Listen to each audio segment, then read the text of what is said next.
Perkenalkan, nama saya Indri Widiahana Manurung, peserta Latsar CPNS 2026 dari angkatan 47 kelompok 2. Di sini saya akan menerapkan nilai-nilai dari berakhlak sebagai CPNS di Lapas kelas 2 Batam.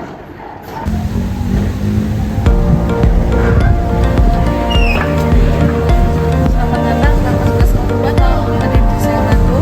Saya mau daftar besukan, Bu. Silakan.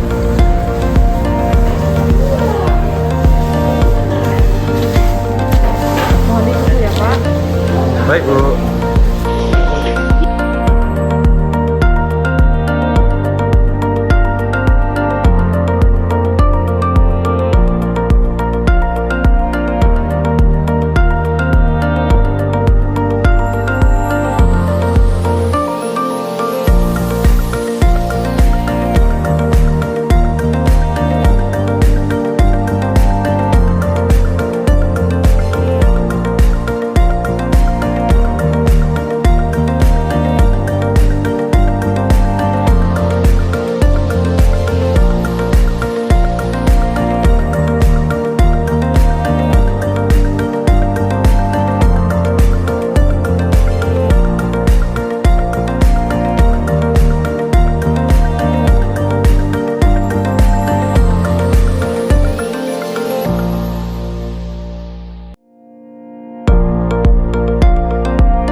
Nah, yang kedua, perbandingan penerapan antar nilai berdasarkan panduan perilaku.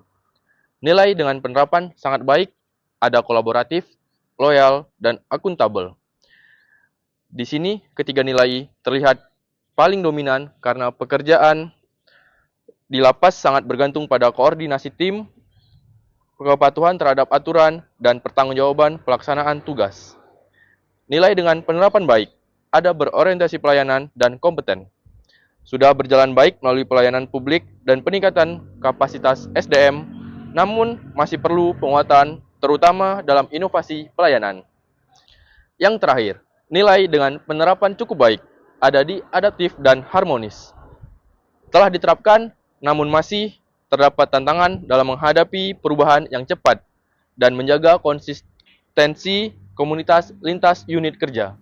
Baik, setelah mengamati video penerapan nilai-nilai dasar ASN berakhlak yang sudah diterapkan pada Lapas kelas 2A Batam, maka dapat diidentifikasi nilai berakhlak yang paling kuat dan nilai berakhlak yang paling lemah. Di mana nilai berakhlak yang paling kuat yaitu akuntabel.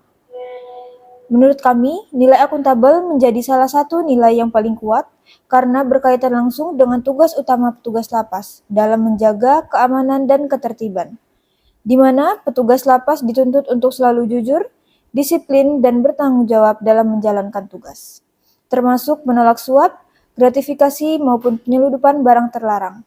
Meskipun terdapat godaan dan tekanan yang besar, sistem pengawasan serta konsekuensi hukum yang tegas membuat penerapan nilai ini menjadi perhatian utama dalam pekerjaan sehari-hari. Tanpa sikap akuntabel, keamanan dan kredibilitas lapas dapat terganggu. Lalu selanjutnya, identifikasi nilai berakhlak yang paling lemah yaitu berorientasi pelayanan. Menurut kami, nilai berorientasi pelayanan merupakan nilai yang paling sulit diterapkan secara optimal, karena adanya masalah overcrowding atau kelebihan kapasitas penghuni lapas. di mana jumlah warga binaan yang jauh lebih banyak dibandingkan jumlah petugas menyebabkan fokus petugas sering beralih pada aspek keamanan dan pengendalian situasi. Akibatnya, pelayanan yang bersifat individual, pembinaan yang maksimal, serta pemenuhan kebutuhan warga binaan dan keluarganya menjadi kurang optimal. Hambatan ini bersifat struktural dan berada di luar kendali langsung petugas sehingga berdampak besar terhadap kualitas pelayanan. Namun demikian, penilaian ini dapat berbeda pada setiap lapas tergantung kondisi sumber daya manusia, jumlah warga binaan, budaya organisasi, dan kepemimpinan yang ada di masing-masing satuan kerja. Analisis penyebab dan dampak perbedaan penerapan penyebab. Yang pertama adalah faktor internal. Perbedaan kompetensi pegawai, tingginya beban kerja akibat overkapasitas warga binaan, keterbatasan jumlah SDM, dan budaya kerja yang masih berorientasi pada rutinitas. Faktor eksternalnya adalah perubahan regulasi yang cepat, perkembangan teknologi internasional, tuntutan masyarakat terhadap pelayanan yang semakin tinggi. Dampaknya, dampak positif, nilai yang kuat, keamanan dan ketertiban lebih terjaga. Program pembinaan berjalan efektif, terbangunnya kepercayaan stakeholder. Dampak negatifnya adalah lemah inovasi pelayanan yang kurang optimal, proses transformasi digital berjalan lebih lambat, efisiensi kerja belum maksimal.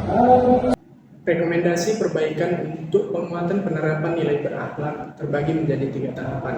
Yang pertama, tahapan jangka pendek, di mana melaksanakan internalisasi nilai berakhlak secara berkala, kemudian mengadakan pelatihan peningkatan kompetensi digital bagi pegawai, kemudian memberikan penghargaan kepada pegawai teladan berakhlak, dan memperkuat monitoring serta evaluasi perilaku kerja.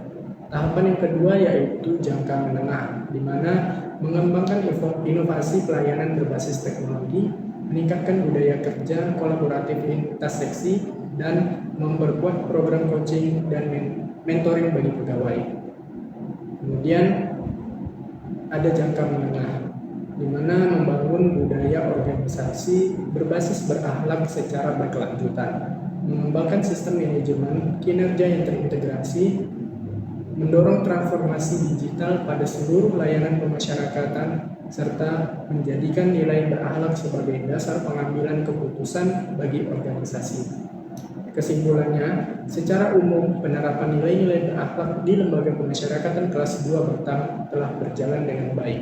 Nilai kolaboratif, loyal, dan akuntabel menjadi nilai yang paling menonjol karena mendukung pelaksanaan tugas pemasyarakatan. Sementara itu, nilai adaptif masih perlu diperkuat melalui peningkatan kompetensi digital, inovasi pelatihan, dan percepatan transformasi organisasi. Dengan penguatan seluruh nilai berakhlak secara konsisten, kualitas pelayanan, pembinaan, dan keamanan lapas akan semakin optimal, serta mendukung terwujudnya birokrasi yang profesional dan berintegritas.